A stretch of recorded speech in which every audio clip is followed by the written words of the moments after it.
Hello and welcome to Ask Haviv Anything, Episode 10, 38 Years of Traumatic Peacemaking. Today we're going to answer a really fundamental and fascinating question that I get asked probably more than any other question.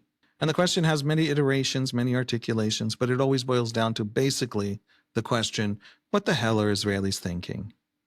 Don't Israelis know what the rest of the world sees, what the rest of the world, or at least the Western world, knows? What's the Palestinian future? What do they think is going to happen in the West Bank? Or Gaza obviously is now, this question's become very intense because there's this war and there's a lot of human suffering and trauma, and it's on everybody's news feeds. But even setting aside this war, this moment, or previous specific wars, which pique interest, right, which drive intense looking at this conflict, what do Israelis actually want? What do they want from the future for themselves? And of course, they owe these answers to Palestinians. That's what we're going to answer today. What the hell are Israelis thinking? Really fundamental caveat that goes to the heart of what we're going to do. This is not going to be the objective historical truth. I don't know the comprehensive objective historical truth. If I did, I would tell you, and I would also invest in the stock market because I'd probably have a good sense of what the future holds. This is going to be something that I think is a little bit more useful, which is what do most Israeli Jews, the mainstream of Israeli Jews, think is happening to them, think has happened to them, and how does it shape their expectations of the future and their responses to future events? That's what we're going to talk about today. And the caveat is, there are other narratives. There are people to the right of the Israeli mainstream Jewish narrative, among the Jews, who will have, I will talk about the disengagement from Gaza briefly, well, they will have experienced that very differently. There are people to the left who have very different thoughts on moral culpability, on the responsibility, on who's responsible for what happening in the West Bank or for the Second Intifada, etc. I'm not going to represent that narrative, but it is a legitimate, serious, thoughtful narrative. So there are all these different narratives among the Jews, and there are, of course, many, many different narratives among the Arabs. Israeli Arabs, many of whom call themselves Palestinian Israelis, many of whom call themselves Israelis before Palestinians. There's layered identities there and many different experiences there, and they're expressed in a diverse array of political factions. Well, I'm not going to be telling their story either, or there are many different stories either. And there are, among Palestinians in the West Bank and Gaza, a whole array of different narratives about the past, about the present, and about the future. And they have fought wars amongst themselves about these very different visions. And so it's a big, layered, complex place with many stories.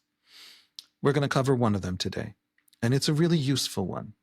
And I hope that that's the justification for, the limited nature of what I'm going to tell you, which is limited by time, but it's also limited by, I think, the usefulness. It is extremely useful to know what Israeli Jews, the mainstream of Israeli Jews, which as far as I can tell, give or take roughly, I've been following this for many, many years, probably represents about 80% of Israeli Jews, going pretty deep into the political right, pretty deep into the political left, and including the vast majority of the center. What they believe, what they think happened to them. Before I tell you that story, before we dive into those weeds and hopefully come out seeing things with new eyes, I want to tell you that today's episode is sponsored by Pennyweight Prizefighter. I love that name. It's a small business dedicated to preserving the history and craftsmanship of antique and vintage fine jewelry. One of the beautiful things they have done in the post-October 7 world is to become really committed to making vintage and new Judaica jewelry available to anyone who feels compelled to honor these symbols with something in gold or in diamonds worn close to the heart.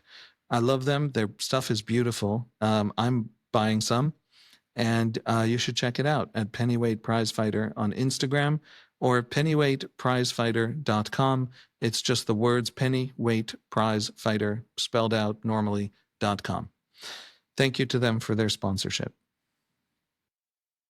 Folks, we're going to start the deep dive now. I want you to walk away from this remembering one statistic, and we're going to unpack it. And we're going to tell the story beginning with the unpacking of that statistic. And that statistic is voter turnout in 2001. We had an election 24 years ago in 2001.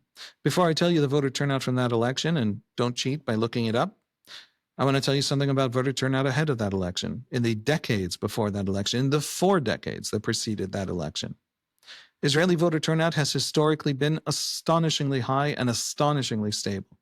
It averaged, in the 4 decades before that election, roughly 80%.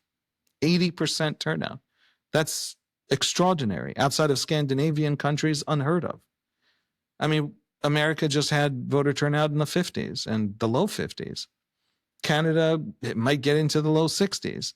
Trudeau's first election was this run on the polls, the highest in 30 years. I think it was 66%. So you have an extraordinarily high turnout for many, many decades, even during periods of unbelievable trauma and disruption. What happens to Israel in the 40 years that precede 2001? You have the Six-Day War. You have the War of Attrition, 69 to 73 to 71.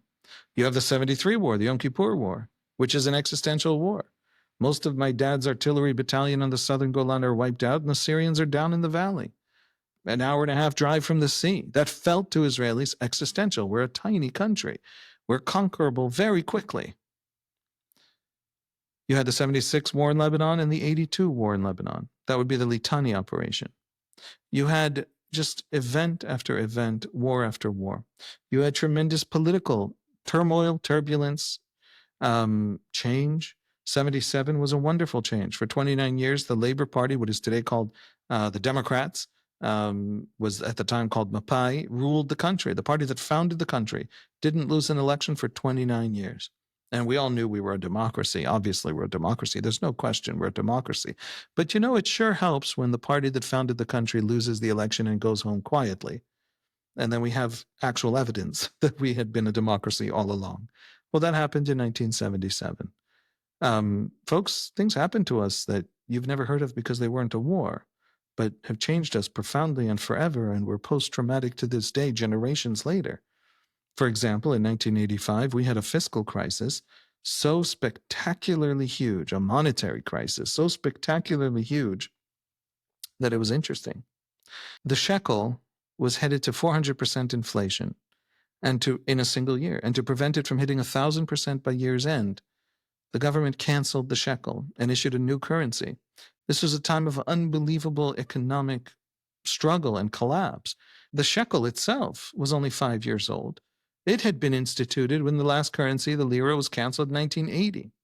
And so you had 2 currency cancellations, 2 literally just devaluations of the currency in 5 years, because there had been triple-digit inflation for 8 years from the end of the 70s.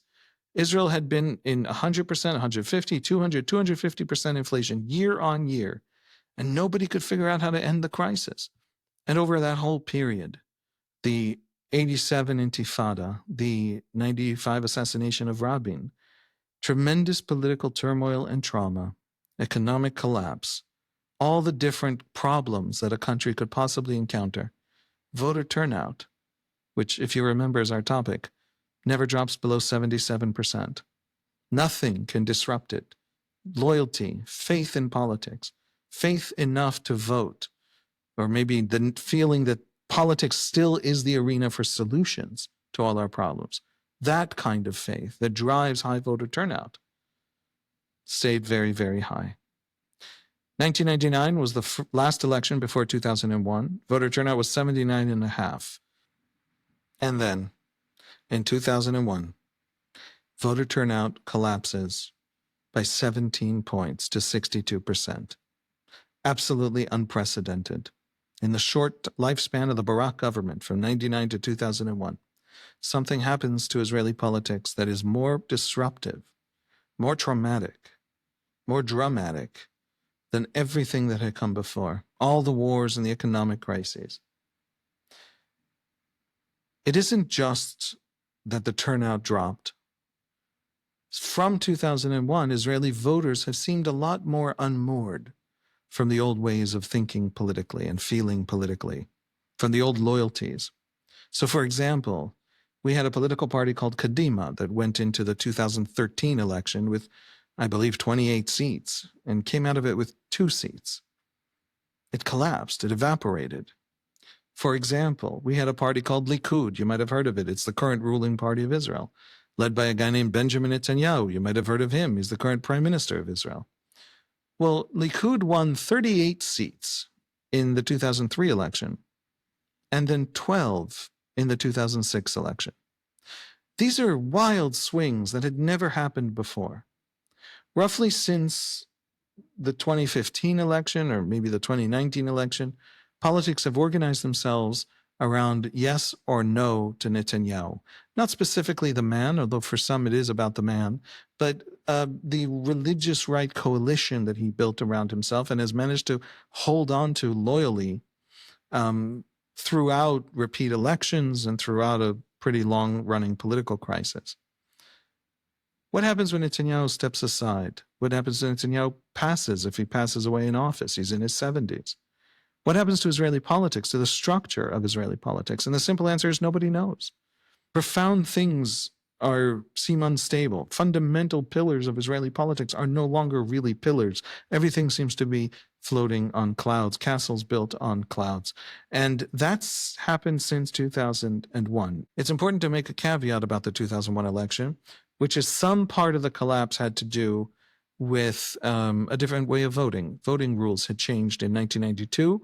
After the 92 election, the Knesset actually passed a change to how Israelis vote. Instead of one ballot given in at the ballot box for a political party, the ballots became double. So you would put in a ballot for a political party and a direct ballot for the identity of the prime minister. After the 2001 election, sometime around 2003, the Knesset changes back to a direct election.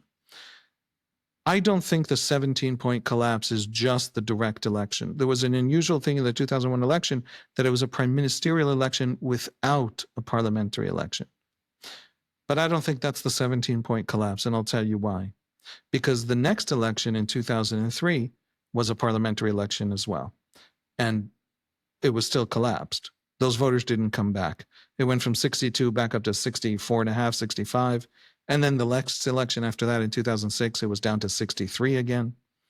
Something broke more fundamental than the methodology of voting, because the methodology had been there since the 90s and had just come back to the old ways and was still broken. And I want to talk about what broke. What broke between 1999 and 2001? And the answer, of course, is the Second Intifada. You want to understand the Israeli response to October 7. You have to understand the Second Intifada. You have to understand the Israeli experience of the Second Intifada. And to understand that, you have to understand the first. What was the First Intifada? Let's dive into it. On December 8, 1987, an Israeli military truck hits a Palestinian car in the Gaza Strip, in the Jabalia refugee camp, and 4 people in that Palestinian car are killed. It was a car accident, but an Israeli had been killed in an attack a few days earlier, and Palestinians were convinced this was some kind of retaliation. And that incident, that deadly car accident, sparked the beginning of riots and protests throughout the cities and towns of Gaza that very quickly spread to all the Palestinian population centers in the West Bank. December 1987 marks the beginning of the First Intifada. Now, folks, our soldiers, unlike American soldiers, unlike British soldiers, unlike Australian soldiers, when they deploy to war, they don't go to the other side of the world. They get on a bus ride, and they ride that bus for an hour, and they're at the war. Those soldiers go home on the weekends. And our soldiers went home that first weekend of the First Intifada. The First Intifada was many things. It was many things over about 5 years. It was straight-up terror attacks in the sort of classic FBI definition of what a terror attack is. 200 Israelis were killed. It was raids and reprisals and rock throwing and mass riots and protests and organizing and many, many different phenomena. There was an Israeli attempt to suppress it by Yitzhak Rabin as defense minister. Many, many things, and bookshelves have been written about it. But there's one piece of the First Intifada that I think to this day, implicitly, maybe even subconsciously, is etched on the Israelis' memory, in the Israeli psyche. And that is what we call the children of the stones. Or that's rather the name the Palestinians give them. If if you're a school child in the city of Jenin, let's say, in the northern West Bank, and you're walking home from school in 1987, who's running traffic at the traffic circle? Who's the literal person running traffic? And the answer is an Israeli infantryman. The Israeli army was deeply embedded in the Palestinian civilian population. There was barely a municipality, and there was certainly no Palestinian security force or police. And that had been your whole life if you're that school child. By 1987, the military rule in the West Bank and Gaza is already 20 years old. The uprising was about, or the Intifada, which means uprising, was about, it was sparked by that car accident. That wasn't the reason. The reason was 20 years of military rule. One of the extraordinary features of the first Intifada was that it really was bottom up. There were some organizing elites, labor unions, student groups, things like that, but it didn't need them. It really was bottom up. It began before even local organizing elites got involved. And it certainly began before the ideological factions got involved. Fatah and the PLO and Hamas was actually founded in December 1987 in response. It was the Gazan branch of the Muslim Brotherhood of Egypt, and it organized into a proper group in this moment in response as an attempt almost to begin to lead and shape this organic bottom-up grassroots uprising. The Israelis experienced the first Intifada as many things, but when those soldiers came home to their literally mother's Shabbat dinner table on Friday night at home that first weekend, and their mothers turned to them and said to them, their mothers for whom these kids are the 19-year-old son, right? They're not the soldiers of the Israeli army.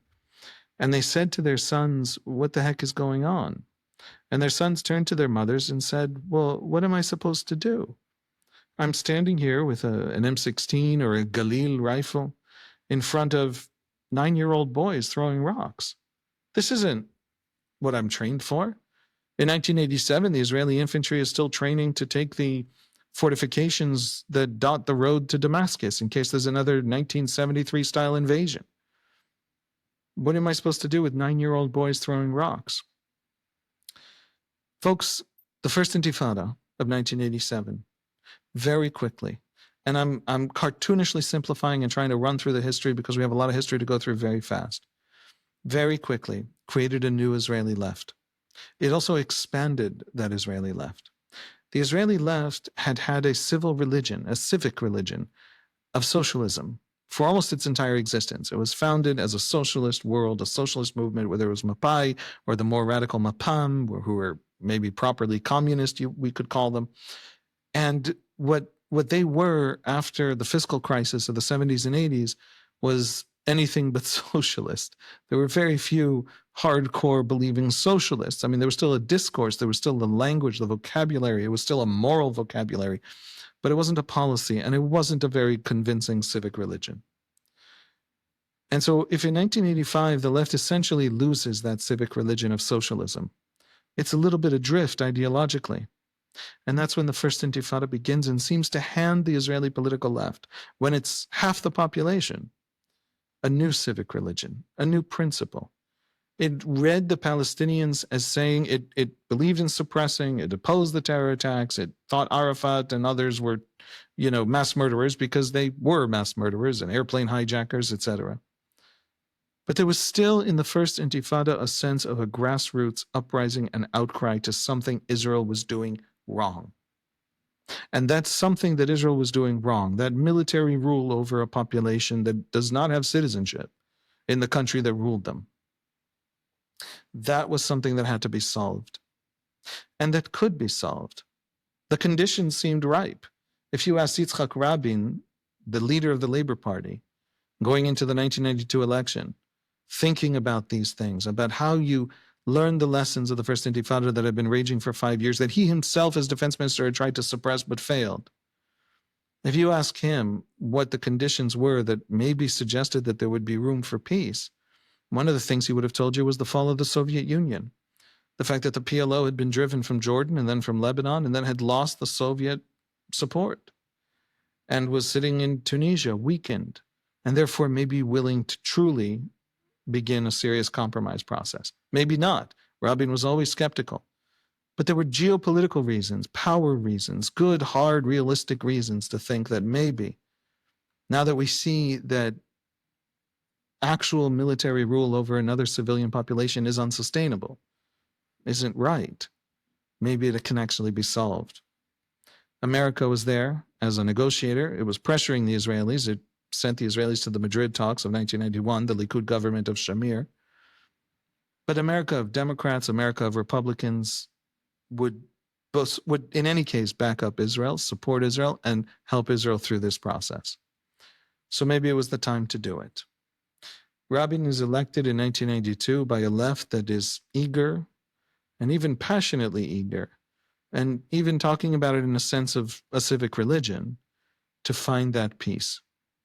He goes to Oslo with Yasser Arafat, the Palestinian leader, and they reach the first Oslo Agreement, which is a declaration of principles. What a sight on the 13th of September 1993, when then Prime Minister of Israel, Yitzhak Rabin, with then President of the Palestinian Liberation Organization, Yasser Arafat, signed the Oslo Agreement with US President Bill Clinton. Today, with all our hearts and all our souls, we bid them shalom. By 1995, they actually agreed to something much more significant, which we call Oslo II, which is essentially a treaty. It establishes a Palestinian Authority. It divides the West Bank into a staged formation of what was expected to become a Palestinian state. There's Area A, B, C. Area C is going to be part of that state, but in stages. That was the thinking. The idea was that within the year, the negotiations would start on the really hard things: refugees, borders, religious sites, holy sites, all the stuff that's really actually very difficult and painful. There was an agreement that there would be a 5-year window, that by the year 2000, roughly, these things would be decided and there would be a final peace. Here we stand before you, men who fate and history have sent on a mission of peace, to end once and for all 100 years of bloodshed. Our dream.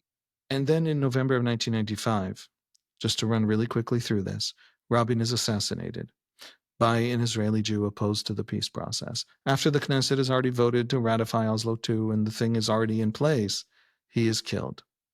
Now, the left had already been shrinking in the polls. There was a lot of skepticism about Oslo by 1995. Rabin's death actually improved the left's standing in the polls. And his death triggered an election, as the death of an Israeli prime minister usually does. And as the country goes to the 1996 election, the left looks like it's going to win. In fact, it wins in just about every poll. And then in the week before the election, there are suicide bombings by Hamas, this new Hamas, this Hamas that had been founded barely 8 years earlier. Those suicide bombings tilt the electorate to the right, not by a lot, but by enough. And Benjamin Netanyahu, a young guy, newly installed as head of Likud, wins that election by just 30,000 votes, the narrowest margin in the history of an Israeli election. Over the next 3 years, 1996 to 1999, Netanyahu will essentially implement most of Rabin's commitments. He doesn't really advance the peace process. He signs the 98 White River Memorandum, the last thing Palestinians and Israelis have signed together. But he does implement, he does pull the Israeli army out of Hebron and Jericho and the cities and towns of Gaza. A Palestinian Authority takes hold and builds out a security services and municipal apparatuses and essentially a government based in Ramallah. And then Netanyahu's government falls in 1999 and a new leader of the left, like Rabin, a former chief of staff of the army, a guy named Ehud Barak, comes to power. He wins that election, and Rabin had never committed publicly and earnestly and explicitly to full Palestinian statehood. Barak is not, these are people in the middle of a negotiation, but Barak talks about it much, much more clearly. It's much more clear that that's the direction. Under Bill Clinton's guidance and pressure, that's clearly where things are headed, and that's where Barak thinks they're headed. And Barak goes to Camp David. Now, it is between different negotiating sessions at Camp David that the Second Intifada begins. There are a couple of rounds. They're not so successful, although the leaks to Israeli press reveal that there's a lot of stuff happening. For example, Israelis read in their newspapers that Arafat and Barak are negotiating shared sovereignty on the Temple Mount. That's an astonishing thing. If you're a Middle Easterner and someone comes to you and says, two tribes agree to share the holiest anchor of their identity in the Middle East, you would either laugh or fall off your chair. But that was part of the negotiation at Camp David, and it made the Israeli front pages of the newspapers. So Barak and Arafat and Clinton are negotiating. And in the middle of that peace process, after the establishment of the Palestinian Authority and really the complete withdrawal of Israeli forces within the previous 2 years, and the takeover of all Palestinian population centers by Palestinian security forces, Palestinian police, a Palestinian authority that is, as everybody understands, set on a track of becoming a state. That's when the Second Intifada begins. There are many narratives about what started the Second Intifada. For example, the official Palestinian narrative is that Ariel Sharon, leader of Likud, the opposition leader in Israel, went to visit the Temple Mount. Sharon is a very controversial and hated figure among Palestinians. The Sabra and Shatila massacre in Lebanon, look it up. Sharon didn't carry it out, but even Israeli government committee concluded that he had been responsible for preventing it and failed. Sharon visits the Temple Mount, and that sparks riots in Jerusalem, and that is the beginning of the Second Intifada. There are many other Palestinian explanations for why it started, and we can get into them. The Second Intifada was a wave of 140 suicide bombings over almost 3 years, many of them targeting children, like the Dolphinarium bombing in 2001 in Tel Aviv, which was a nightclub without alcohol. It was a nightclub for teenagers. A bomber steps into the line into the nightclub and detonates a shrapnel belt that kills 24 kids. That building would stand for the next almost 17 years on the Tel Aviv beach, on the waterfront, the most expensive piece of real estate in Israel. Nobody could reopen in it. No business could open in it. It was a haunted house on the Tel Aviv beach until the city finally bulldozed it. A 7:30 a.m. bus, city bus in Jerusalem blowing up was partly a school bus. When I was growing up as a kid in Jerusalem, I took the city bus to school. Folks, those bombings are a radically different experience. The Palestinians named these things. They named the first one an intifada, an uprising. They named the second ones an intifada, an uprising. But in the experience of Israeli Jews, these were opposite things. I'm specifically right now talking about Israeli Jews on the left, who concluded from the first intifada that military rule had to end and supported the peace process because of it. Well, the second intifada seemed to be the opposite of the first. What do I mean by that? It is extremely difficult to build the bombs that those bombers carried. You don't build them off a YouTube video. They're shrapnel belts, some of them timed, some of them connected to phones. They're explosions that are built to explode in a certain way to maximize the effect of the shrapnel. You need engineers, you need experts trained, you need laboratories, you need supplies, you need equipment, you need bank accounts, you need a supply chain. It's incredibly difficult to recruit a suicide bomber. There's some pretty good academic research on this. Suicide bombers are not generally the poorest of the poor. They're not desperate. Suicide terrorism almost always requires really educated, committed people, middle-class people, people convinced that the redemption of the world is at stake or the redemption of their nation is at stake. Not all suicide bombers are Muslim in the 20th century. There are Marxist ones and various others. But all suicide bombers, essentially all suicide bombers, share the characteristic that the redemption is at stake. They think it is a righteous thing. Think of the 9/11 hijackers. And they're educated by and large, and they are middle class.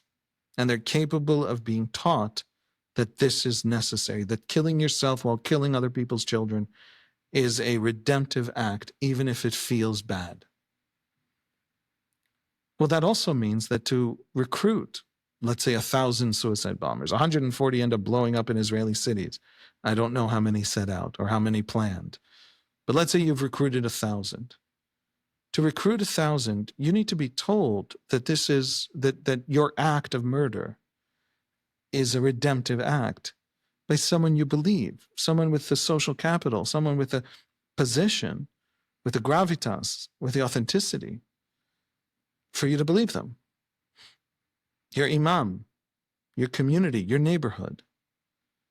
Hamas had actual martyrdom classes in mosques to recruit these bombers.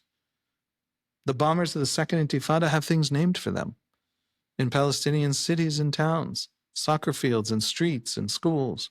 All of that comes to say a very simple point. The First Intifada was bottom up. The Second Intifada was top down. You don't launch 140 suicide bombers into the enemy cities bottom up, grassroots. That's top down. The ideological factions, parts of Fatah, Hamas, they created mechanisms for guerrilla war and then launched that guerrilla war in the fall of 2000.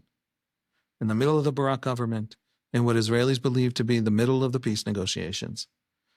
And to this day, Israelis ask a very simple question. And it's so fundamental, nobody even bothers asking it anymore. They used to ask it constantly. Now everyone just kind of knows it's there unanswered. And the question is, what the hell was the Second Intifada about? What was it actually about?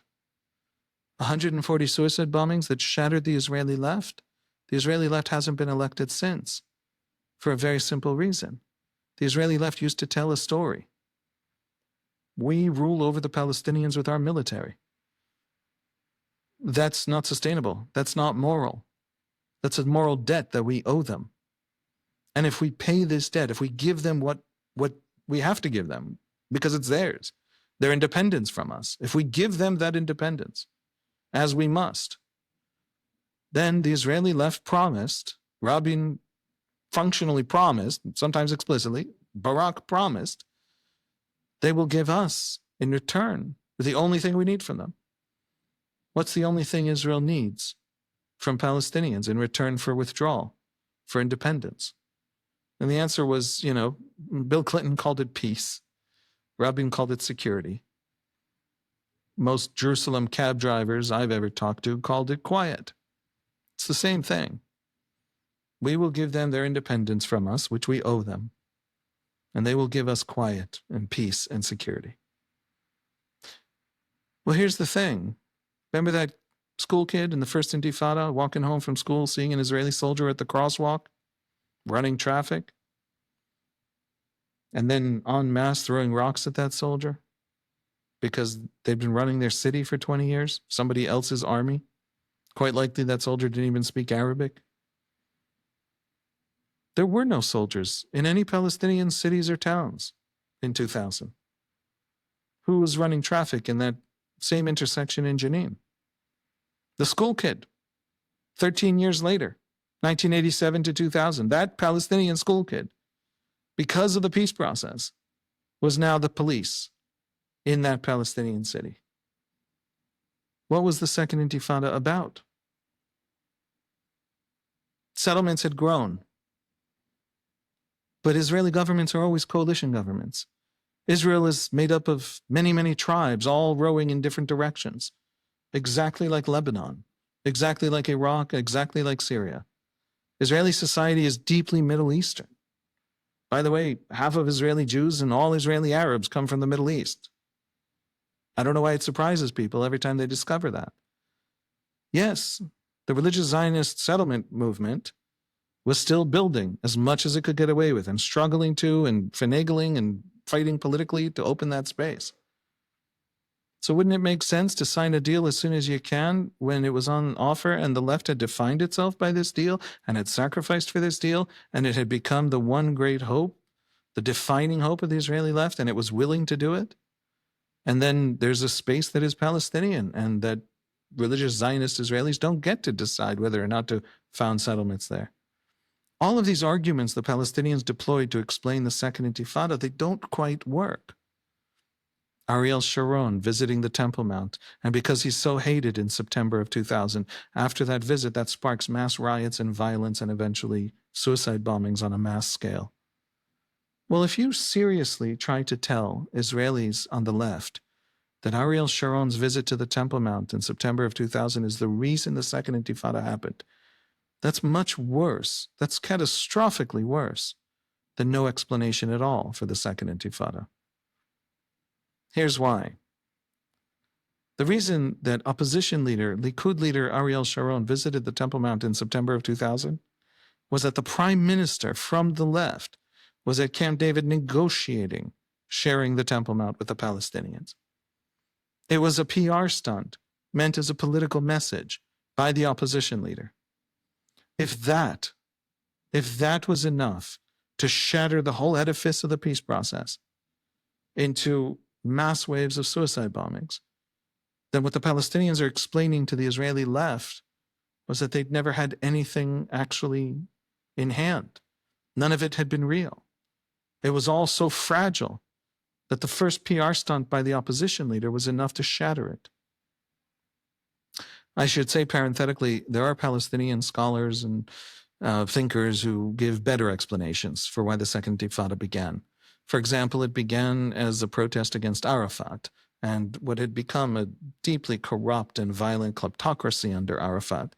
And in order to survive, in order for his regime to survive, he directed the violence toward Israel. And so there's a much more complex and layered kind of phenomenon that actually drove the escalation of the Second Intifada. There are explanations like that, and you'll hear them from serious Palestinian thinkers and intellectuals. But the Israeli political left, certainly in real time, had no inkling of any of that and wasn't hearing that explanation. And so, folks, the Second Intifada broke the Israeli left. Here was its new civic religion that had replaced socialism. It had spent 13 years doing this and doing almost nothing else. There was no other defining argument, defining political policy of the left. And it had shattered in a way so spectacular, so brutal, so utterly, phenomenally costly that there was no coming back. The left hasn't won an election since. The 2001 election, the election where we lost 17 points, where people no longer really knew what politics was about. The guy who won that election was that opposition leader, Ariel Sharon. And he launched in the spring of 2002 the major military operation to suppress the Second Intifada. There was this particularly heinous bombing in April of 2002 called the Passover Massacre. That's what we call it to this day. At the Park Hotel in Netanya, a bomber walks into a ballroom and explodes, detonates his bomb on a group of people having a public celebration of the Passover Seder. He kills almost 30 people, most of them elderly. And Ariel Sharon declares Operation Defensive Shield. Defensive Shield was essentially an infantry invasion of cities. We had withdrawn not just the military from the Palestinian population centers, but Israel had actually withdrawn all the stuff that goes with the military into a place, the intelligence services, the intelligence gathering. And the idea was to rebuild it. And so soldiers got long lists of people to arrest and were sent into cities, and there were some running gun battles inside urban spaces. By December of 2003, it had basically worked. The Second Intifada was now petering out. That sounds strange because there's still suicide bombings, but they're much, much more far apart, right? They're much fewer. They're coming at a much slower rate. They're not 2 or 3 a week as they had been at the height of the Second Intifada in 2002. And Sharon is now very popular. And he gets up because he's seen as having suppressed the Second Intifada. And he gets up at the Herzliya conference at the end of the year of 2003. And he announces something so astonishing. The Israelis were as astonished as the rest of the world. He announces the withdrawal from Gaza. He says, essentially, I'm paraphrasing his arguments, but in that speech and in interviews, but he basically says, look, in the first Intifada, we learned that we can't rule them forever. We don't want to. It's not good for us. It's not good for them. In the Second Intifada, we learned that when we withdraw, Palestinian politics can't reciprocate that withdrawal with peace, with safety, with security, with quiet. Why? Who knows why? Dysfunction, radicalism, jihadism. Does it matter? They can't. And so we're going to withdraw exactly the way we need to withdraw for our interests and ignore them and not be saddled with the weight of ruling them, not have the negative aspects of ruling them fall on us and be done. חברי הכנסת, זו שעת גורל לישראל. על הפרק הכרעה קשה שמעטות כמוה, שמידת חשיבותה לעתיד מדינתנו באזור הזה זהה למידת הקושי, המכאוב והמחלוקת שהיא מעוררת בקרבנו. Fast forward to August of 2005. Sharon carries out the disengagement from Gaza in 2 weeks, pulls out every last Israeli, every last soldier, every last settler, to the last inch. For most Israelis, the disengagement was wonderful. They supported it. They loved it. Sharon was more popular after than before. And they were out of Gaza. And then Sharon goes off and looks at the polls, and he realizes he's basically more popular than Likud, the Likud party he's in charge of. Likud also has some corruption scandals at that time, and Benjamin Netanyahu is back in the party leading a rebellion against Sharon. And so Sharon leaves Likud and founds a party called Kadima. In January of 2006, we're close to ending. In January of 2006, Sharon has a terrible, debilitating stroke, and he is completely out of commission. He's basically going to be brain dead, lying in hospital for a few more years. And he's out of commission, and we're going to the 2006 election. The 2006 election is in March. Before the election, the number 2 guy in Kadima, who now becomes number 1 when Sharon moves aside, when Sharon is incapacitated, his name is Ehud Olmert. He came over to Kadima with Sharon from Likud. He's a right-winger, former mayor of Jerusalem, former health minister. And Olmert is now running as head of Kadima, much, much less charismatic than Sharon, much less brilliant. Sharon was this brilliant military commander in previous wars, much less charismatic, much less loved. And before the election, which is at the end of March, Olmert gives multiple speeches and interviews in which he tells Israelis about his great idea. His great idea in the run-up to the 2006 election. This right-winger in this new party, established by Likud leader Ariel Sharon, explains to Israelis that Sharon also wanted to pull out of most of the West Bank. And he says, I'm going to do that. And if you don't want me to, don't vote for me. The criticism by the right of Sharon that he hadn't run on a withdrawal from Gaza. He ran on something else, won the election, and then pulled out of Gaza. Olmert didn't want that criticism. He wanted his withdrawal from the West Bank to be legitimate. He wanted the election to be a referendum on it. And so he ran publicly announcing ahead of time that there would be a major withdrawal from the West Bank if he won. And he won. And he won. And he didn't just win.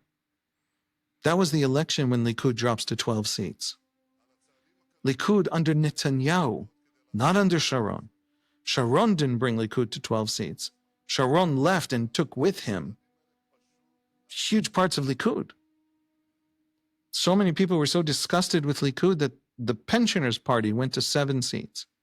A brand new party that dealing with pensioners' affairs. It was just a protest vote, and it was 7 seats out of 120. So many people were so disgusted with Likud and kind of hopeful that this new center-right unilateral withdrawal party, the Gaza withdrawal party that Sharon had just founded, would succeed in the West Bank as well.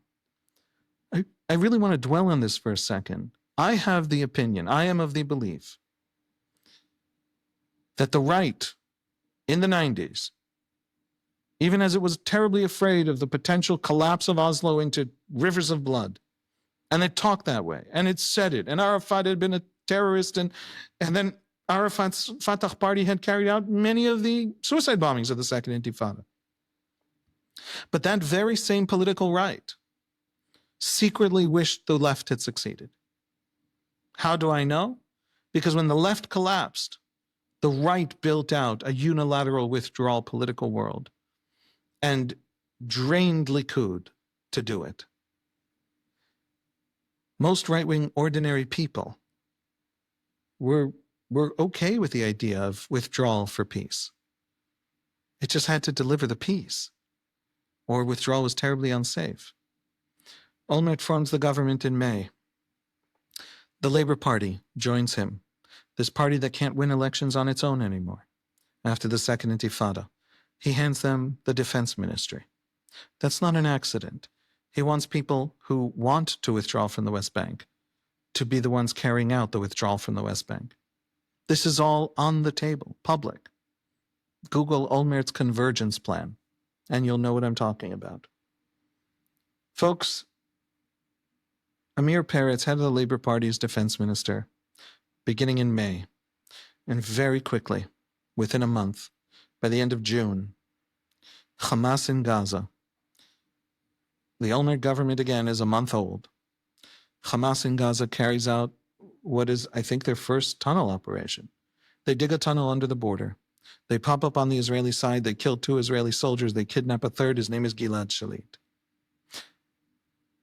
Hamas is then spiriting Gilad Shalit back into Gaza. The Israeli army is trying to move in very quickly to rescue him. And there's a shooting war in Gaza. And on July 12, 2006, Hezbollah in the north carries out its first cross-border attack since Israel's withdrawal, or its first serious one, since Israel's withdrawal 6 years earlier. Barak, in May of 2000, while he's negotiating with Arafat at Camp David, pulls Israel out of Lebanon after 18 years in Lebanon. And Hezbollah, 6 years later, carries out a cross-border attack. They kill 4 Israeli soldiers. They kidnap 2. Now we know that we would later learn that they had been killed in the battle. They took bodies.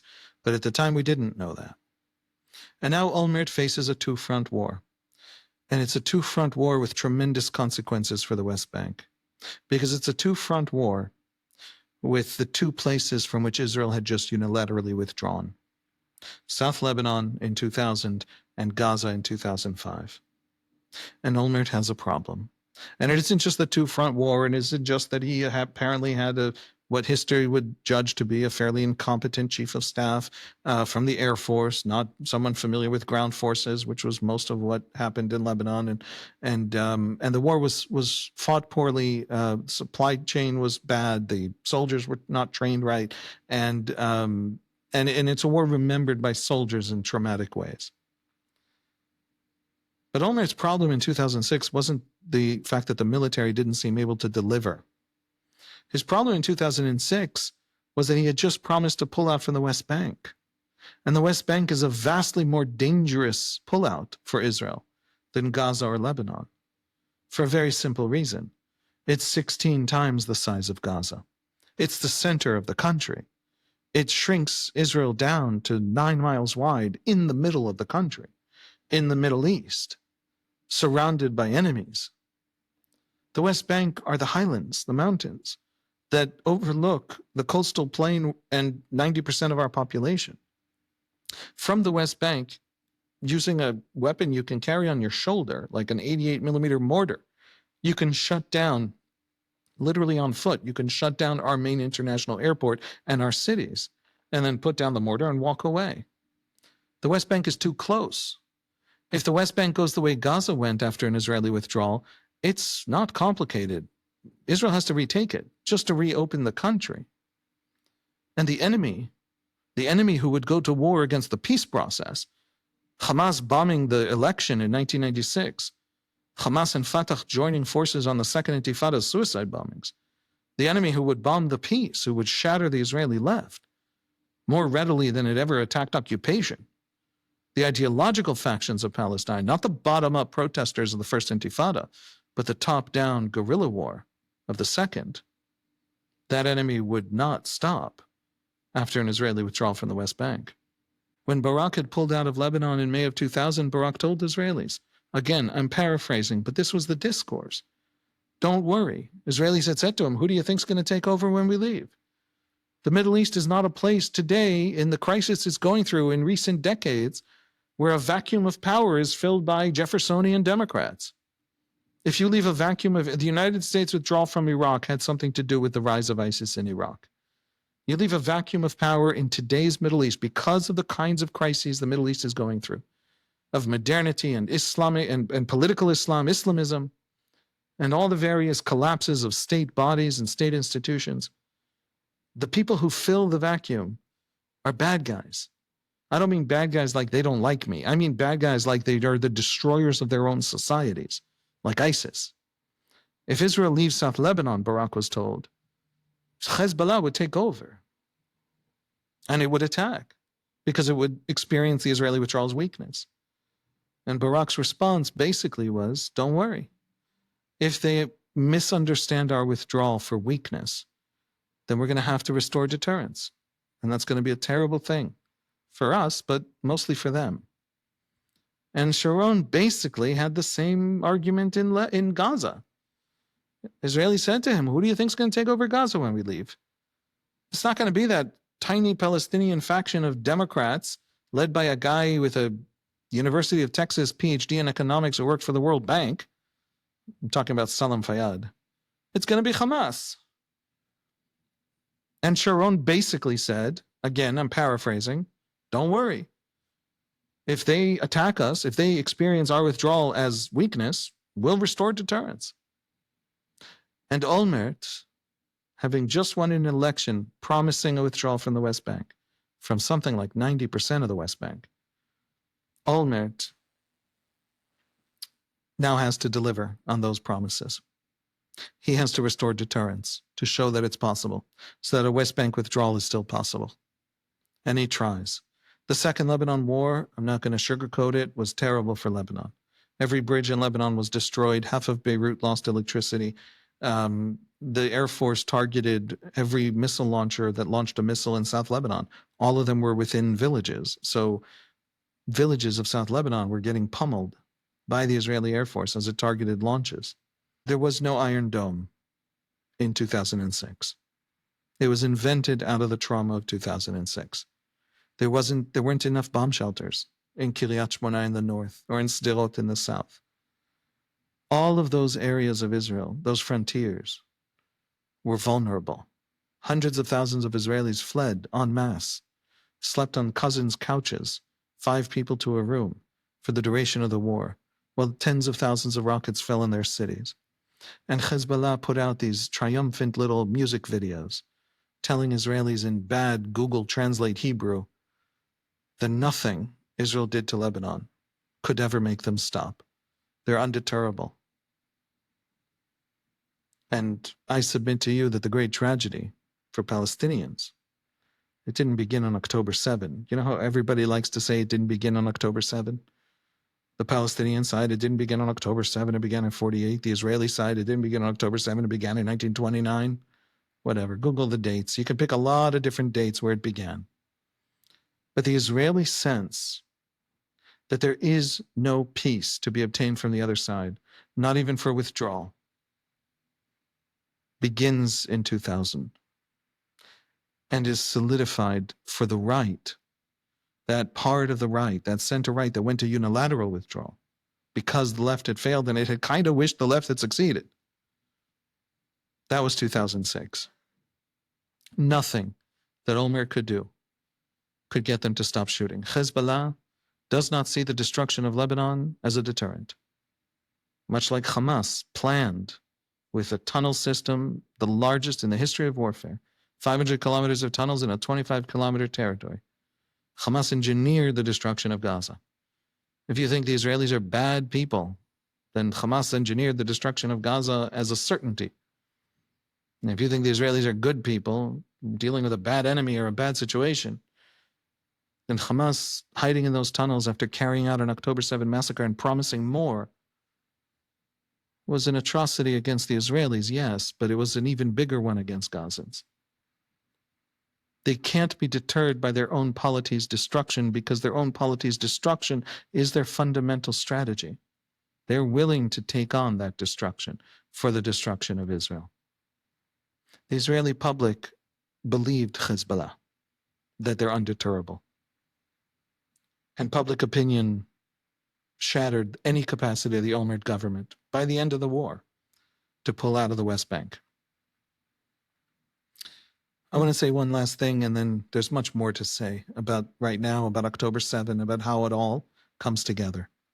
But that's for later episodes. In 2009, Olmert finally falls. Corruption trial, he'll go to prison for having taken bribes. And Netanyahu finally wins. He finally has his comeback after 10 years in the wilderness. And there's a headline in the foreign press that goes something like, right-wing hardliner Netanyahu reclaims power in Israel, something like that. And I remember reading it and thinking at the time, I think it was the New York Times, I thought at the time, well, that's a really big misunderstanding of what just happened. In 2009, Netanyahu didn't run on, I'm a great right-wing hardliner, you can trust me, all these lefty namby-pambies, I'm not going to do that, you can vote for me.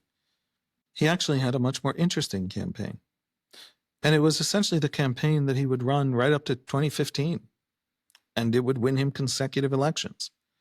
He called it responsibility, in Hebrew, achrayut. His basic argument was, my fellow Israelis, I promise to do nothing at all. I'm not going to conquer. I'm not going to withdraw. I'm not going to make peace. I'm not going to start wars. Nothing at all. All our enemies will be contained and deterred. And that's it. And we stand our ground and we wait. And if they change, great. And if they don't change, fine. From Hamas's takeover of Gaza in 2007 and until October 7, roughly corresponding to the time Netanyahu has been in power, 2009, with the exception of about 18 months of the Bennett government right up to October 7, Israel's GDP per capita doubled. Israel prospered. Israel thrived when Netanyahu stopped the experiments. No peace, no withdrawal, no war, no conquest. The experiments were over. We're stabilizing and we're waiting them out. And if it takes generations, great, time's on our side. That was the deep background, and the very popular deep background, to Netanyahu's policy of containment of Hamas in Gaza, and of stability, and of sending in the money, the Qatari dollars to stabilize Hamas in Gaza. We don't want Gaza to collapse, because then we have to deal with it. We don't want to deal with it.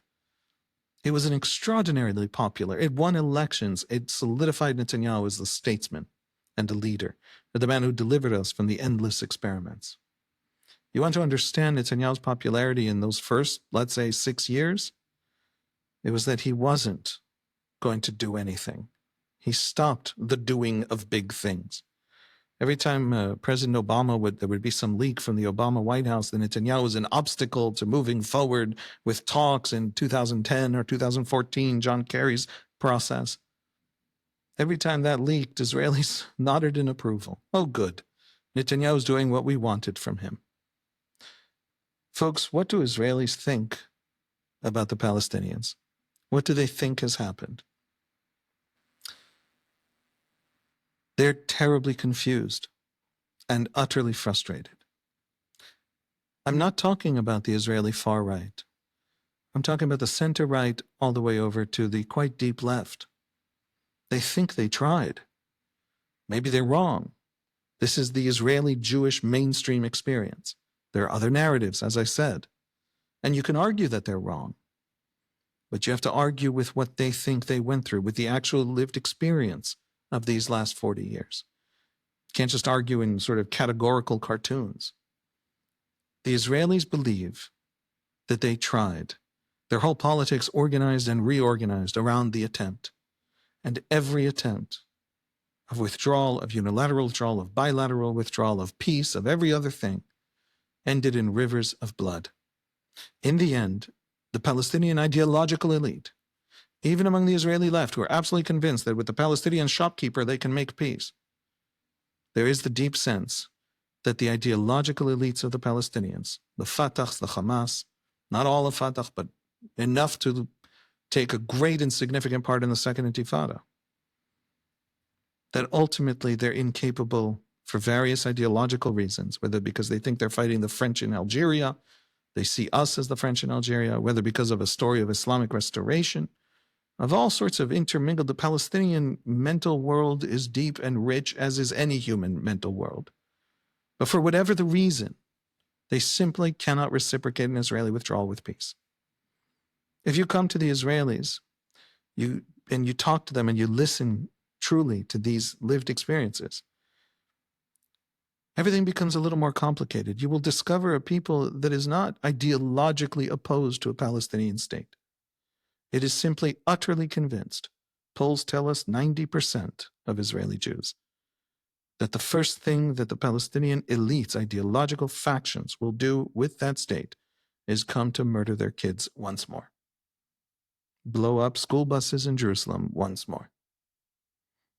Until people take seriously that Israeli experience, until people engage with it, until Palestinians engage with it, talk to it, respond to it, promise that won't happen, even just acknowledge it, the Israelis will think that that's the story.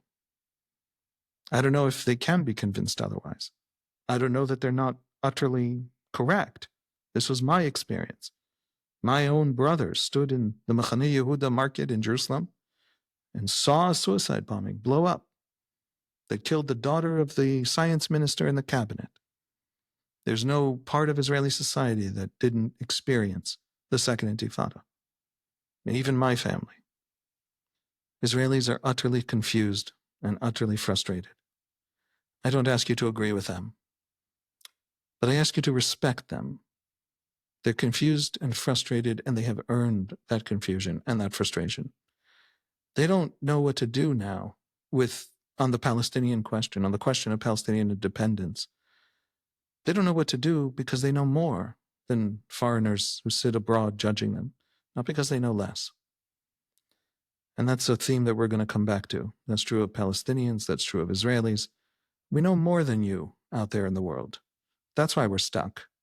Not because, you've figured it out and we're just shallow provincials who haven't yet figured it out. Thank you for joining me. I'll see you next time.